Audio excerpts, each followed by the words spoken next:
Society has sold you a lie, a very loud, very persuasive, and deeply destructive lie. You've been told that to be successful, to be valued, and to be powerful, you must be constantly seen. You must network. You must attend every event, accept every invitation, and remain perpetually plugged into the exhausting grid of human interaction. We are conditioned from a young age to believe that visibility equals importance, and that isolation equates to irrelevance. The uncomfortable reality is that the exact opposite is true. Constant visibility makes you common. When you are always available, always present, and always reacting to the demands of the external world, your perceived value plummets. You become a fixture, a predictable piece of the background furniture. People stop respecting you because they never have to miss you. They can predict your movements, decode your thoughts, and map out your behavior before you even speak a word. Look around you.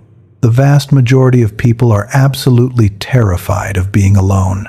They use relentless socializing as a narcotic to numb the anxiety of sitting quietly with their own thoughts.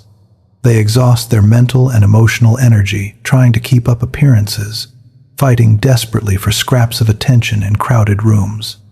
They believe they are building a network, but in truth, they are simply diluting their own power. This is the core illusion we are going to shatter today. Human beings are biologically wired to read silent psychological signals before a single syllable is ever exchanged. When you are constantly out in the world, constantly seeking connection and visibility, you are projecting a silent, subconscious frequency of neediness. You are signaling to predators and opportunists that your validation comes from external sources. You are showing them that you need the crowd to feel alive. But what happens when you abruptly cut off that supply? What happens when you withdraw? Staying home, choosing strategic isolation, is not an act of surrender. It is not being antisocial or depressed. It is the ultimate display of psychological dominance. It is your greatest secret weapon. History repeatedly shows that the most formidable figures, the master strategists, and the true architects of reality understood the immense, terrifying power of absence. They retreated to formulate their plans in the shadows. They deliberately removed themselves from the daily friction of petty dramas, emotional vampires, and the chaotic, draining noise of the masses. By staying home, they conserved their energy while their competitors bled theirs out in the streets. When you close your door, you are doing much more than just resting. You are actively starving the external world of your attention, which is your most valuable currency. You are taking back total control of your mind. In the silence of your own space, completely shielded from the prying eyes and subtle manipulations of others, you rebuild your psychological armor. You become completely unreadable. Think about the silent, powerful signals you send when you calmly decline an invitation without offering a frantic, over-explained apology. While others are desperate to be included, you are perfectly content to be excluded. This creates an immediate, visceral shift in the power dynamic. People begin to wonder about you. They project their own insecurities onto your silence. They assume you are working on something massive, or more intimidatingly, that you simply do not need them at all. This is the very foundation of the human chessboard. To win the game, you must first master the art of stepping off the board entirely. You must learn to weaponize your absence and find absolute supreme comfort in your own company. When you choose to stay home, you step into a realm where words lose their necessity. You enter the ultimate sanctuary of silence. Most people do not understand silence. They fear it. They view it as a terrifying void that must be frantically filled with chatter, justifications, and meaningless noise. But in the grand arena of human psychology, silence is the heaviest, most devastating weapon you can wield. The uncomfortable reality is that every time you over-explain yourself, you are bleeding power. Think of a time you declined an invitation. or decided to step back from a demanding social circle? Did you feel an urgent, burning need to provide a detailed excuse? Did you fabricate a long, convoluted story about being busy just to soften the blow? That urge is the desperate cry of a fragile ego seeking validation. It is a psychological tell. It signals to the other person that you view them as the judge, and you are the defendant, desperately pleading for permission to control your own time and your own life. Now, compare that to the person who simply says, "No, I won't be able to make it," and offers absolutely nothing else. No apologies, no lengthy paragraphs. Just a calm, unshakable refusal, followed by dead silence. That silence creates a psychological vacuum. It is deeply unsettling to the average mind, because it cannot be argued with, debated, or negotiated. When you refuse to elaborate, you strip people of the ammunition they need to manipulate you. By staying home and mastering this level of restraint, you cultivate a profound sense of mystery. Human nature dictates that we are obsessed with what we cannot easily understand. When you withdraw from the constant, overlapping noise of society, you stop giving people the data they need to categorize you. You become a blank canvas.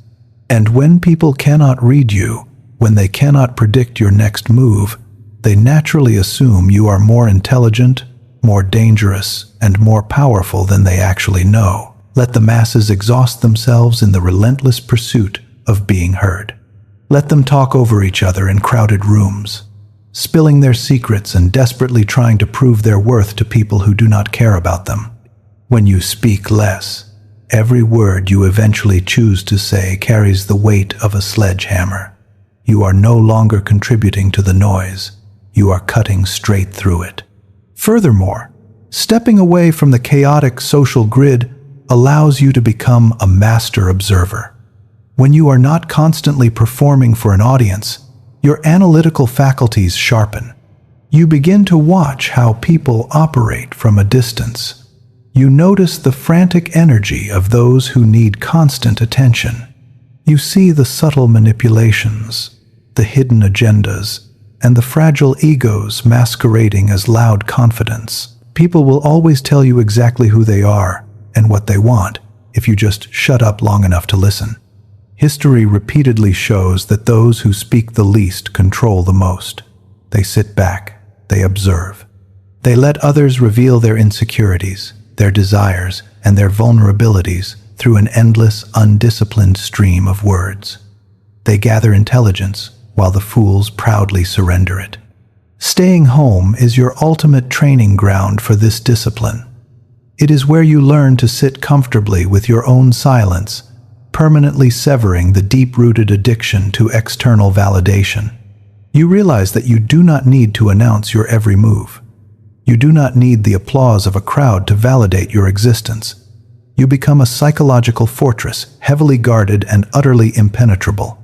And once you master this restraint behind closed doors, no one in the outside world will ever be able to force you into exposing your hand. The illusion of a boundary is that it requires a conversation. Most people believe that to establish respect, they must engage in a heavily emotional dialogue. They send long, frantic text messages. They engage in heated debates, desperately explaining to someone exactly how they have been wronged. The uncomfortable reality is that negotiating a boundary is a complete waste of time. When you verbally declare your limits to a disrespectful person, you are fundamentally asking for their cooperation. You are handing them the power to either grant or deny your peace of mind. True boundaries do not require a single word of explanation. They are dictated entirely by action. This is where the profound psychological power of staying home comes into play. It is the ultimate, non-negotiable physical boundary. By retreating to your own space, you are unilaterally removing your presence, your energy, and your access from those who have not earned the right to consume it. You must understand the darker side of human nature. Manipulators and opportunists do not wake up one day and decide to utterly destroy your peace in one fell swoop. They test your limits gradually. They deploy microaggressions. They drop subtle jabs disguised as jokes. They flake on plans or offer backhanded compliments. They are constantly probing the perimeter of your self-respect, searching for a weak spot. They want to see exactly what you will tolerate.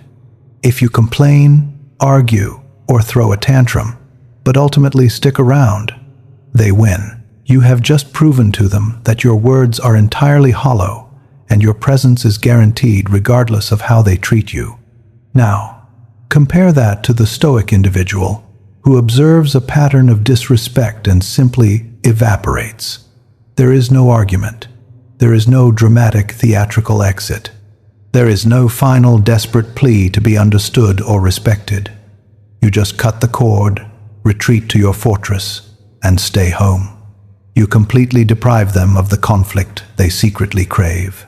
Toxic individuals feed on your emotional reactions. It proves to them that they have control over your internal state. When you silently withhold your presence and return to your sanctuary, you starve them out. They are left holding a dead line. They expect you to fight for your place in their hierarchy, to aggressively defend your ego. But instead, you have removed yourself from the chessboard entirely. You have administered a consequence rather than a complaint. This is the true test of your boundaries. Can you walk away? Can you sit comfortably in your own space, entirely unbothered, while someone else panics over your sudden absence? By choosing to stay home, you are actively communicating that your environment is sacred. You are demonstrating, without uttering a single syllable, that you have absolutely zero tolerance for drama, chaotic energy, or disrespect. History repeatedly shows that access to powerful people is heavily restricted. They do not allow just anyone into their inner sanctum. By treating your home as an impenetrable fortress, you condition others to understand that your time and your presence are an elite privilege, never an unearned right. When someone crosses the line, the consequence must be immediate and severe. The drawbridge goes up. You return to your isolation, and they are left standing outside in the cold, forced to reckon with the heavy, undeniable consequence of their own actions. The most dangerous person in any room is the one who possesses absolute, unwavering control over their own emotions. In a society that is deeply addicted to outrage, impulsive reactions, and instant gratification, the ability to remain entirely unbothered is akin to having a psychological superpower. But make no mistake, this level of elite emotional mastery is rarely forged in the chaotic fires of the crowd. It is built, tested, and perfected in the solitary confinement of your own home. The uncomfortable reality is that every emotional reaction you give to a manipulator is a loaded weapon you are placing directly into their hands. When you lash out in anger, when you frantically defend yourself against a baseless insult, or when you visibly panic under pressure, you are bleeding critical intelligence. You are showing them exactly where your psychological buttons are and precisely how hard they need to press them to break your composure. You become a puppet, and your unchecked emotions are the strings they use to make you dance. Now, compare that to the Stoic, who has spent time mastering their mind behind closed doors. When you have faced your own shadows in isolation, the petty, calculated insults of the outside world become completely laughable. Your home becomes the laboratory where your nervous system resets and detaches from the constant fight-or-flight conditioning of modern society. You learn to embrace the devastating power of the pause. When an aggressor throws a verbal punch, they are anticipating an explosive retaliation. It is how they validate their own power. But when you offer them nothing but a slow, calculated, and terrifyingly calm stare, their strategy instantly collapses. This deliberate pause is fatal to their ego. It completely short-circuits their psychological software. By refusing to react, you refuse to play the game on their terms. You leave them swinging blindly in the dark. They intended to make you angry, but instead they made you cold. and there is nothing more terrifying to a predator than a target that does not flinch. Remaining calm under pressure makes you utterly unpredictable. Manipulators rely entirely on predictable human loops. Insult leads to anger, pressure leads to panic, and silence leads to anxiety. But when you stay home and detoxify your mind from this endless, exhausting cycle of stimulus and response, you permanently break the loop. You stop behaving like a cornered animal and start moving like a grandmaster on a chessboard. You observe the insult, coldly process the hidden intent behind it, and choose a response that serves your objective, not theirs. Usually, that response is a chilling, unshakable indifference. History repeatedly shows that the greatest leaders, tacticians, and architects of power were masters of emotional regulation. They never allowed the frantic, desperate energy of their enemies to infect their own psyche. They understood that anger is a loud, clumsy emotion that clouds judgment and guarantees fatal mistakes. Cold, calculated stillness, on the other hand, is sharp, precise, and utterly impossible to manipulate. When you retreat to your sanctuary, you strip away the daily micro-stresses that keep the masses easily controlled. You build a psychological fortress, and when you finally do choose to emerge from your home, you carry that fortress with you. You step into the world with an aura of unshakable, terrifying calm, a sovereign individual who cannot be baited, cannot be rattled, and can never, under any circumstances, be controlled. The fundamental law of economics states that scarcity drives value. What is wildly abundant is always cheap, and what is rare is heavily prized. This is not just a rule of global finance. It is a primal, inescapable law of human psychology. Yet, the vast majority of people completely ignore this when it comes to their own presence. They freely give away their time, their energy, and their attention to absolutely anyone who asks. They make themselves universally accessible, and in doing so, they bankrupt their own perceived value. The uncomfortable reality is that people do not respect what they are freely given. If you are always available for every late-night phone call, every trivial gathering, and every pointless social drama, you signal that your time has absolutely no worth. You become a cheap commodity. You teach people that they do not have to invest any effort, respect, or loyalty to gain access to you. And human nature dictates that we discard what requires no effort to obtain. Now, compare that to the individual who treats their presence like an elite, exclusive asset. They do not hand out their time like cheap flyers on a street corner. They stay home. They guard their schedule with an iron fist. By deliberately limiting your availability, you activate a subconscious psychological trigger in the minds of everyone around you. You create a deficit. You force them to realize that your attention is a finite, highly guarded resource. When you finally do decide to step out of your sanctuary and engage with the world, your presence is no longer taken for granted. It is viewed as an event.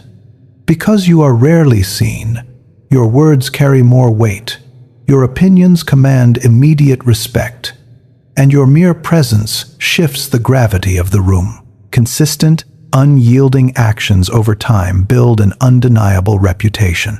When you repeatedly choose your own purpose, your own peace, and your own home over the desperate clamor of the crowd, people take notice. They stop seeing you as someone who is missing out, and they begin to view you as someone who operates on a completely different level. You cultivate the aura of the Grandmaster. You are entirely self-sufficient. You no longer need the validation of the pack because you have built a psychological empire within your own walls. History repeatedly shows that figures of ultimate power were rarely accessible to the masses. Kings, elite tacticians, and the true architects of society did not wander the streets seeking the cheap approval of the crowd. They remained hidden. They operated from behind closed doors, shrouded in absolute mystery and guarded by impenetrable barriers. Their extreme scarcity is exactly what made them so terrifyingly powerful. Your home is your fortress. It is the armory where you sharpen your mind, regulate your emotions, and plot your next move without the toxic interference of lesser minds. Let the masses exhaust themselves in the relentless, shallow pursuit of being seen. Let them trade their dignity for fleeting moments of attention. You have a much darker, much more profound game to play. Withdraw from the noise. Weaponize your absence. Protect your energy at all costs. Because the ultimate flex of true power in a desperately loud world is the ability to simply close your door, sit in the silence, and know that you hold all the cards.